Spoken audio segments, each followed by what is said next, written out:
ये मेरा favourite question है कि which finger is used in fingerprinting. This I asked even Arnab Panigrahi when I went to their class as external in Viva. Okay, जैसे 11th class में भी viva होता है ना, ये शिबानी बेहरा कौन? शिबानी है। तो ओके, तो इसीलिए तो उनके केस में मैंने पूछा था, सब बोलने लगे राइट फिंगर, लड़कियों का लेफ्ट फिंगर, इस तरह से उस तरह से, बट एक्चुअली कोई भी फिंगर यूज नहीं होता in finger printing. Then why do we refer it as finger printing? Because it is similar in concept. जैसे दो पर्सन्स का फिंगरप्रिंट मैच नहीं करता, वैसे ही यूनिक दो पर्सन्स का डीएनए प्रोफाइल भी मैच नहीं करेगा. अंडरस्टूड? चलिए, so actually the what happens in the human genome, या जो ह्यूमन डीएनए है, उसमें बहुत सारा डीएनए का कोई फंक्शन नहीं है. जैसे कि हमने ऑलरेडी डिस्कस किया, अगर आप यूकैरियोटिक डीएनए जीनोम देखोगे, उसमें 90-95% डीएनए का फंक्शन अभी तक पता नहीं. Means there is no probable function. May be we don't know, होगा बट शायद दुनिया जानती नहीं है. तो इसीलिए इतना सारा बकवास डीएनए पड़ा है. नाउ तो उस डीएनए का भी एक मतलब ढूंढ लिया साइंटिस्ट ने. उन्होंने देखा ऐसा बहुत सारा डीएनए है जो रिपीटेड अरेंजमेंट में होता है. ओके, तो लाइक टीएटीएसी, टीएटीएसी, टीएटीएसी, अगर ये बार बार रिपीट कर रहा है इमीडिएटली, ओके, माने टीएटीएसी फिर नो स्पेस, टीएटीएसी, टीएटीएसी, टीएटीएसी, टीएटीएसी, या कुछ भी हो सकता है, मैं एक जस्ट उदाहरण जैसे ले रहा हूं. So they are called tandem repeats. ठीक है, तो ये जो टैंडम रिपीट्स है, ये वैरी करता है पर्सन टू पर्सन. ओके, तो अनीशा का जो वीएनटीआर होगा वो राधाकांत से मिलता नहीं होगा, या आदित्य से नहीं मिलेगा, या अंचल से नहीं मिलेगा, and so on. So this is called VNTR, variable number tandem repeats. ठीक है, तो VNTRs, या इसको हम लोग सैटेलाइट्स भी बोलते हैं. तो अगर बहुत छोटा है तो उसको मिनी सैटेलाइट बोलते हैं, अगर कम छोटा है तो उसको माइक्रो सैटेलाइट्स बोलते हैं, and so on. So we use the term satellites. ठीक है, फॉर VNTRs. नाउ ये जो वेरी करता है, सपोज अनीशा का 20 बार 22 बार वेरी कर रहा है, माने in one set of chromosomes 20 time repeat हो रहा है, in another set of chromosomes 22 times repeat हो रहा है. तो उस तरह से सृजनिका का 2 16 होगा, सपोज आंचल का 18 22 है, तो इस तरह से वो रिपीट करता है. सो that is called variable number tandem repeats. तो कितने बार रिपीट करता है वो वेरी करता है. ठीक है, सो इसी रीजन को हम लोग एसोसिएट करके फंक्शन ढूंढ निकालते हैं. ठीक है, तो a lot of persons have used this part of the DNA and found out a function.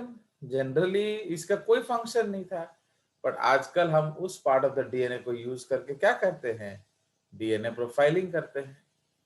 तो इससे फिंगरप्रिंट पता चलता है, पैटर्निटी पता चलता है. पैटर्निटी का मतलब क्या है, जो अनीशा है तो उसका जो रिपीटेशंस हैं उसके पेरेंट जैसे होने चाहिए, क्योंकि मदर ने उसे एक सेट ऑफ क्रोमोसोम दिया है, फादर ने उसे एक सेट ऑफ क्रोमोसोम दिया है. तो one set of Anisha should be similar to her father and one set of Anisha should be similar to her mother. But mother. हाँ, बट अगर उसका मदर से तो रिजेंबल कर रहा है बट फादर से नहीं कर रहा, तो उसका सिंपल लॉजिक है कि वो मदर्स हस्बैंड हैं, अनिशा's फादर नहीं। biological father. And so on. Yes, so there are so many other combinations and like that. तो इसका मतलब क्या है? It should match. Okay, and if it does not match, then things are odd. है कि नहीं?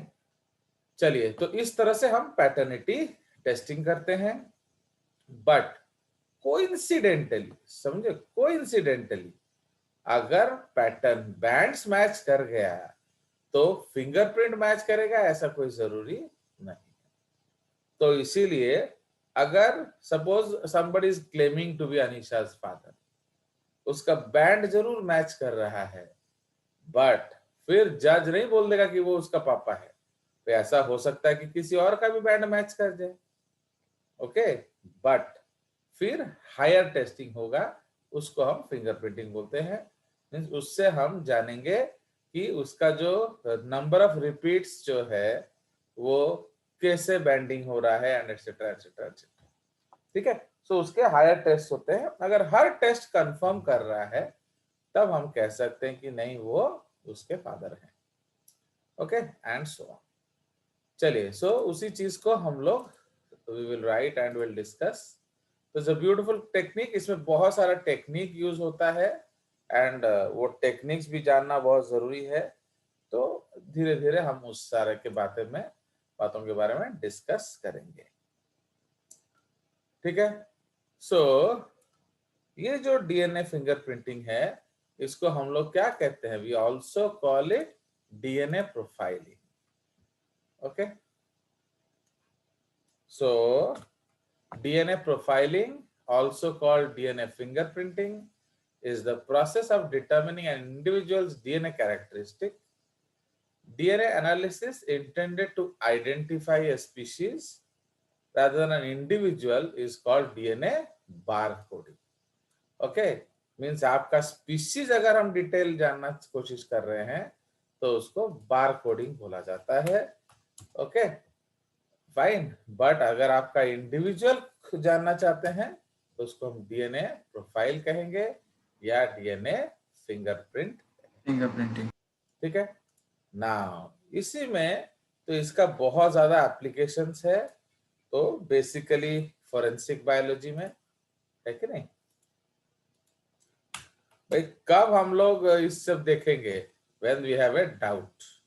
So it is a forensic technique in criminal investigations, comparing criminal suspects' profiles to DNA evidence so as to assess the likelihood of their involvement in the crime. ठीक है, तो generally उस case में use होता है। Okay, normally हम थोड़ी अभिषेक का मन कर रहे, नहीं चलो देखते हैं पैटर्निटी क्या है, तो ऐसा थोड़ी होता है। वो उसी केस में हम लोग करेंगे जब हमें कोई शक हो, शुभा हो।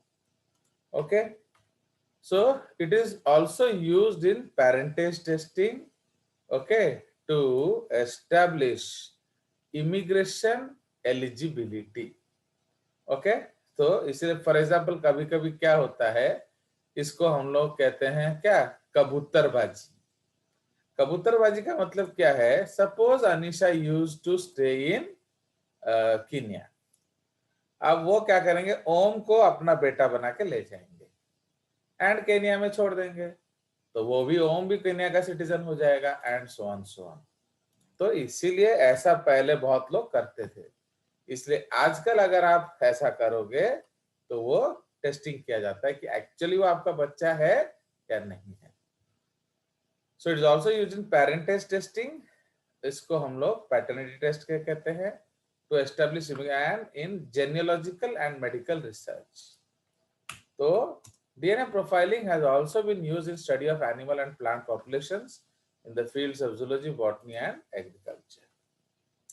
ठीक है, तो अलग अलग कारण हैं उसमें, तो हम लोग उसको यूज कर सकते हैं ना। चलिए, तो इसीलिए इस केस में हम लोग सबसे पहले इसके बारे में डिस्कस करेंगे। तो इसका थोड़ा सा हम लोग हिस्ट्री डिस्कस करेंगे।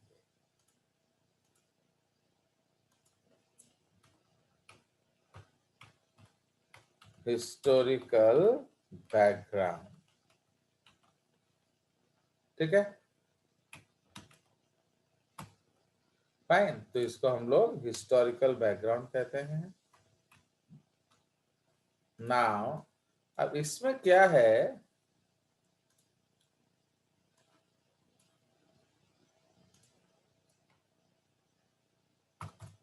Now in case of the historical background, ये जो कंसेप्ट है ये स्टार्ट हुआ way back in the 80s, 1980s। And इसके पीछे एक बहुत अच्छे साइंटिस्ट हैं, उनका नाम क्या है, Alec Jeffrey. So, starting in the 1980s, scientific advances allowed the use of DNA as a material of identification of an individual. The first patent covering the direct use of DNA variations for forensic was filed by Jeffrey Glassberg in 1983, based on work he had done while at Rockefeller University in 1981. Okay. In the UK, okay, geneticist Alec Jefferies, okay, तो उन्होंने क्या किया, उन्होंने भी independently एक ऐसा technique discover किया। Fine, Alec Jefferies independently developed a DNA profiling process beginning in the late 1984 while working in the Department of Genetics at the University of Leicester. ठीक है, तो उन्होंने वहां भी एक टेक्निक पैरेलल डेवलप किया। बिकॉज पैटेंट का मतलब क्या होता है, एक बार पैटेंट हो जाए ना फिर दोनों के नाम पे नहीं होता। Okay, so that is the concept. So इसीलिए आप ये क्यों उन्होंने डिस्कवर किया था,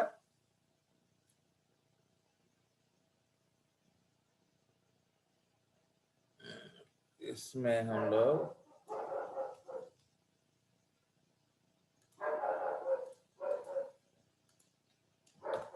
So the process developed by Jefferies in conjunction with Peter Gill and Dave Verrett of the Forensic Science Services was first used forensically in solving the murder of two teenagers who had been raped and murdered in Narborough, Leicestershire.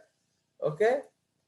In the murder inquiry led by Detective David Baker, the DNA contained within blood samples obtained voluntarily from around 5,000 local men who willingly assisted, okay, resulted in the exoneration of a man who had confessed to one of the crimes and the subsequent conviction of Colin Pitchford. तो ये जो पहला case है जिसमें हमने DNA evidences को use किया था उसको ढूंढ के निकालने के लिए। ठीक है, तो उसी तरह से हम लोग ये कंसेप्ट देखते हैं। ना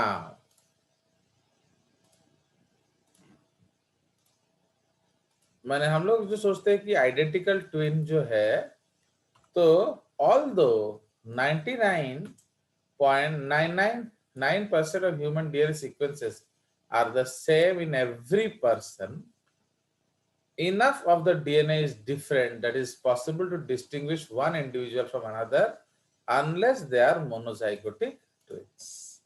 ठीक है, अब देखो अगर हम लोग 100% डीएनए 3 बिलियन बेस पेयर है तो 0.1% कितना है, बोलिए।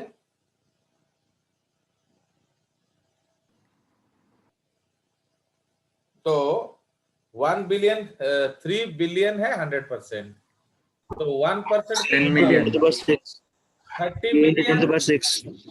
हाँ मैंने 30 मिलियन, बट क्या 3 million, sir. 3 मिलियन। 3 million. ओहो सुन लो बाप, अगर 100% 3 बिलियन है तो 1% कितना होगा, 30 मिलियन। उसी तरह 0.1% क्या है, 3 million. Okay, so 3 million, okay, enough of the DNA इधर हम लिख सकते हैं इनफ ऑफ द डीएनए में यहाँ क्या लिख सकते हैं 3 मिलियन बेस पेयर्स है कि नहीं 3 मिलियन बेस पेयर्स तो इसीलिए इतना ज्यादा अलग है So although 99% of human DNA are the same, enough of the DNA 3 million base pairs is different that it is acid है ना तो इसी को हम लोग यूज करते हैं क्या डिटरमिन करने के लिए आपका डीएनए प्रोफाइल ठीक है तो इसमें हम लोग क्या यूज करते हैं वे ऑलरेडी मैंने आपको बोला हुआ है दे आर कॉल्ड VNTRs ठीक है So DNA profiling uses repeated sequences that are highly variable and called VNTRs. Okay? Okay, called VN. So caps में कर लेंगे variable number tandem repeats okay in particular short term tandem repeats STRs also called microsatellites okay also called microsatellites and mini satellites और भी छोटे जो होंगे उनको हम क्या बोलेंगे mini satellites so VNTR loci are similar between closely related individuals but are variable that unrelated individuals are unlikely to have the same weight. Okay? तो इसीलिए जो related में आपका similar है and जो unrelated में वो variable है. तो इसीलिए हम लोग उसको क्या करते हैं? We can use it as a profiling base. ठीक है? तो अब क्या किया जाता है इसमें? Okay, so what is being done in this process? तो हम लोग एलेक्स जेफरीज वाला प्रोसेस यूज करेंगे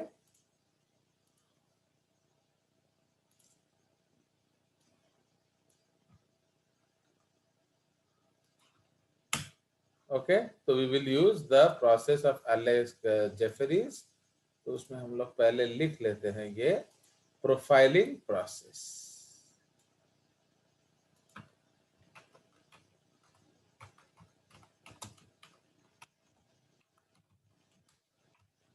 ओके प्रोफाइलिंग प्रोसेस तो इसीलिए अब जेफरीज ने क्या किया था The process developed by Jeffries begins with a sample of an individual's DNA, typically called reference sample. Okay, तो उसको हम लोग reference sample लेते हैं, are usually collected through a buccal swab. Buccal swab का मतलब क्या होता है? आपका एक डंडा लेंगे, आपका बकल कैविटी से रूफ हो गया, चीक्स हो गया, उससे स्क्रैच करेंगे. When this is unavailable, for example when a court order is needed to but unobtainable, other methods may be needed to collect the sample like blood, saliva, vaginal lumen, etc. ठीक है तो इसका मतलब क्या है कि जो रूल कहता है कि बक्कल स्वैब दो बट अगर आप किसी का बक्कल स्वैब नहीं ले सकते लीगली तो उस केस में क्या किया जाएगा तो उस केस में हम लोग आपका अदर सैंपल्स भी ले सकते हैं ठीक है so other samples you can take so that you know that जहां से भी हमें डीएनए मिल जाए तो samples obtained from blood relatives can indicate an individual's profile as could previously profiled human remains ठीक है a reference sample is then analyzed to create the individual's DNA profile using one of the techniques discussed. The DNA profile is then compared against other samples. Okay, तो अगर crime scene में हमें कुछ sample मिला है या फिर parents का सैंपल मिला है तो उनसे हम कंपेयर करके बता सकते हैं कि वो सैंपल मैच करता है या नहीं मैच करता है ठीक है सो ये आपका बेसिक कंसेप्ट है तो इसीलिए तो अब हम लोग को डीएनए एक्सट्रैक्ट करना पड़ेगा एंड फिर उसको एनालाइज करना पड़ेगा। ठीक है, तो इसलिए स्टेप 1 क्या है? तो स्टेप 1 है एक्सट्रैक्शन ऑफ डीएनए। तो इसीलिए सेम थिंग हम लोग थोड़ा एनसीईआरटी भी देख लेते हैं, व्हाट एनसीईआरटी सेज।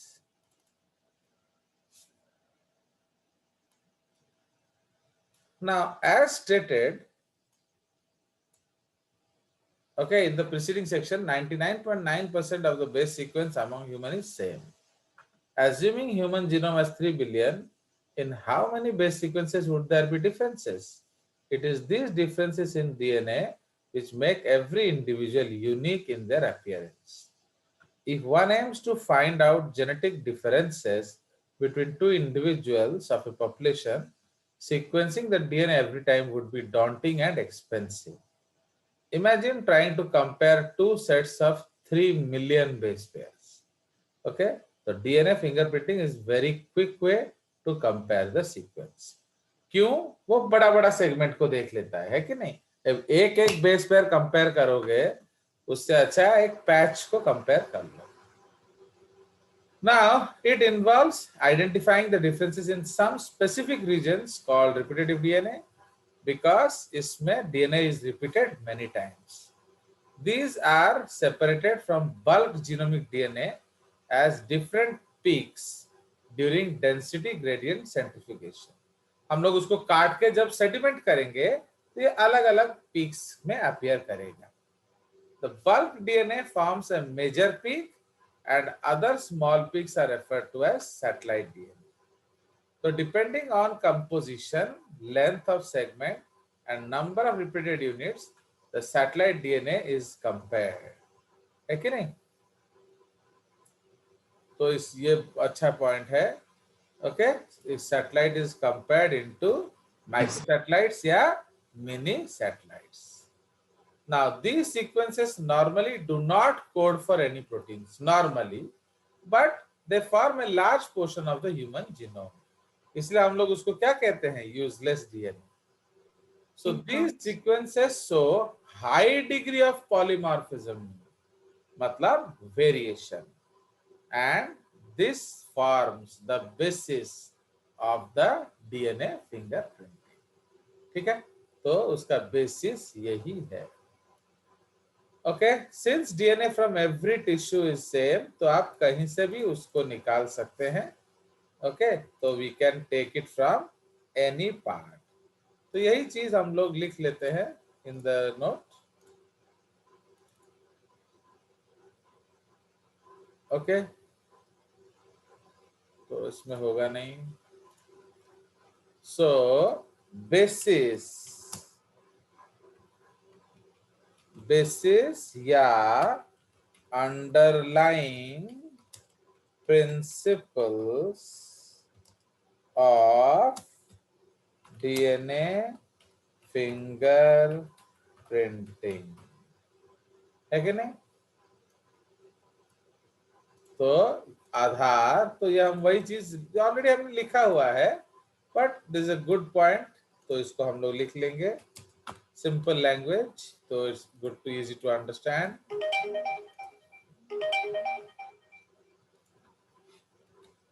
ओके, तो जो चीज हमने अभी लिखा उसको will just jot it down.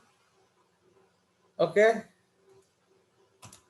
so these sequences normally do not code for protein, but they form a large portion of the genome. Okay, these show high degree of polymorphism. Polymorphism का मतलब simply हम क्या कह सकते हैं? differences. Okay, and form the basis of DNA fingerprinting. Okay, since DNA from every tissue is same because इस एक ही individual है, तो हम लोग उसमें कोई सा भी सोर्स को यूज कर सकते हैं। तो further as polymorphisms are inheritable from parents to children, तो इसको हम लोग कोट्स में रख लेंगे। It is the basis of paternity testing in case of disputes. तो dispute के केस में हम इसको paternity test में यूज कर सकते हैं. ठीक है? So this is what your NCERT says. Now we will go to back to NCERT. Now, as polymorphism in DNA sequence is the basis of genetic mapping of human genome as well as of DNA fingerprinting, it is essential that we understand what polymorphism means. Okay? तो polymorphism arises due to mutations. अब आप recall करिए जो हम लोगों ने mutation discuss किया था. तो अगर GUU है, ओके, तो if you have GUU, somebody has GUC, somebody has GUA and somebody has GUG, तो ऑल कोड फॉर वैलिन है कि नहीं? All code for Yes, valine. Yes, sir. तो सब कोई वैलिन के लिए कोड करता है, बट जेनेटिकली तो वो अलग हो गया ना, है कि नहीं? So like that. तो न्यू म्यूटेशंस में arise in individuals either in somatic और in germ cells. If a germ cell mutation does not seriously impair individuals ability, तो ये भी हम यूज कर सकते हैं. देखो, generally germinal mutations are inherited, somatic mutations are not inherited, but वो कोई फिजियोलॉजिकल कंडीशन नहीं लाना चाहिए. मीन्स उससे कोई बीमारी नहीं होना चाहिए, उससे लाइफ होना चाहिए, तब हम उसको यूज कर सकते हैं. जैसे हमने सिकल सेल एनीमिया में देखा कि म्यूटेशन हुआ तो जान पे बनाया, सो उस तरह का यूज करना नेगेटिव है. तो allelic sequence variations has traditionally been described as DNA polymorphism if more than one variant allele at a locus occurs in human population with a frequency greater than 0.01. In simple terms, if an inheritable mutation is observed in a population at high frequency, it is referred to as DNA polymorphism. Okay? Means ये सब में होना चाहिए, ऐसा नहीं कि सिर्फ अनीशा में है. तो एक बड़ा पॉपुलेशन में सेम चेंज होना चाहिए, उसको हम गिन सकते हैं पॉलीमॉर्फिज्म में. अदरवाइज उसको हम लोग क्या कहेंगे? स्निप्स कहेंगे, सिंगल न्यूक्लियोटाइड पॉलीमॉर्फिज्म. single. है कि नहीं? They are called SNPs. तो इसलिए Yes, sir. डीएनए पॉलीमॉर्फिज्म ऐसा होता है, ऐसे बोलने के लिए ये एक बड़ा पॉपुलेशन में होना जरूरी है. तो in an inheritable mutation is observed in A population at high frequency, मतलब बार बार हो रहा है, बहुत लोगों में हो रहा है. The probability of such variation to be observed in non-coding DNA sequences would be higher as mutation in these do not affect reproduction ability. है कि नहीं? सुनो, अगर आपका जो वायबल डीएनए में ये सब चेंजेस देखा गया तो क्या होगा? वो तो प्रोटीन को अफेक्ट करेगा, तो उससे आप जिंदा रह सकते हैं, मरमरा सकते हैं, तो it will affect your survival. But अगर नॉन माने यूजलेस डीएनए में कुछ चेंजेस हो रहा है तो इट डज नॉट मैटर, तो वो रह जाता है. क्यों? वो लाइफ को अफेक्ट नहीं करता. Okay, the probability of such variation is observed in non coding DNA would be higher. Okay, these mutations keep on accumulating generation after generation and form one of the basis of variability या polymorphism. ठीक है? तो ये धीरे धीरे accumulate करता है and ये एक आधार बन जाता है. So there is a variety of different types of polymorphism from a single nucleotide change to very large scale changes. For evolution and speciation, such polymorphisms play a very important role and we will study in higher classes नहीं, अभी इसी classes में. ठीक है? चलिए, तो इसलिए वो चेंजेस बड़े बड़े पार्ट में होना चाहिए. ठीक है? सो दैट इज द कंसेप्ट. तो इसलिए अब व्हाट आर द स्टेप्स देखो, ये दिया है बढ़िया सुंदर से. तो दीज स्टेप्स हम लोग लिख लेंगे, ये मैं आपको डिस्क्राइब करूंगा स्टेप बाय स्टेप. ठीक है?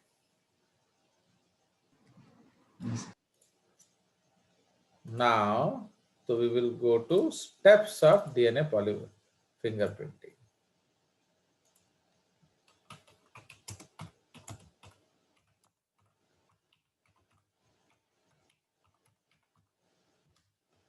Okay, steps of DNA fingerprinting means क्या किया जाता है एक्चुअली, तो इसमें हम लोग डिस्कस करेंगे. ओके, तो सबसे पहले है आइसोलेशन ऑफ डीएनए. ओके, तो isolation of DNA. Number 2 is digestion of DNA by restriction endonucleases. Okay, मैं डिस्कस करूंगा ईच एंड एवरी स्टेप. तो जो हमारा रेस्ट्रिक्शन एंडोन्यूक्लियस कहाँ काटेंगे? Before and after VNTR. Okay, before and after VNTR. तो इस तरह से आप एंजाइम यूज करेंगे. सेपरेशन बाय इलेक्ट्रोफोरेसिस, तो इसमें हम लोग एज यूज करते हैं जनरली. ओके, और you can use page also. ठीक है, एज या पेज हम यूज करेंगे. डीएनए के लिए एज ज्यादा बेटर होता है. ठीक है, उसके बाद हम उसको ब्लॉटिंग करेंगे. Okay, we will blot it. तो डीएनए ब्लॉटिंग को हम लोग सदर्न ब्लॉटिंग कहते हैं. ओके, तो ब्लॉटिंग करेंगे मतलब उसको नाइट्रोसेल्यूलोज पेपर में डाल देंगे. ओके, नाइट्रोसेल्यूलोज पेपर या नाइलॉन 6 पेपर. व्हाई? बिकॉज ये जो पेपर्स है इस पे आपका डीएनए बर्बाद नहीं होता है. वो एक आप उसको कहीं भी लेकर दिखा सकते हो. अब जेल लेके दिखा नहीं सकते हो, टूट टाट गया तो. फिर hybridisation with probe and detection by autoradiography. तो ये हम लोग डिस्कस करेंगे in the next session. We will discuss step by step.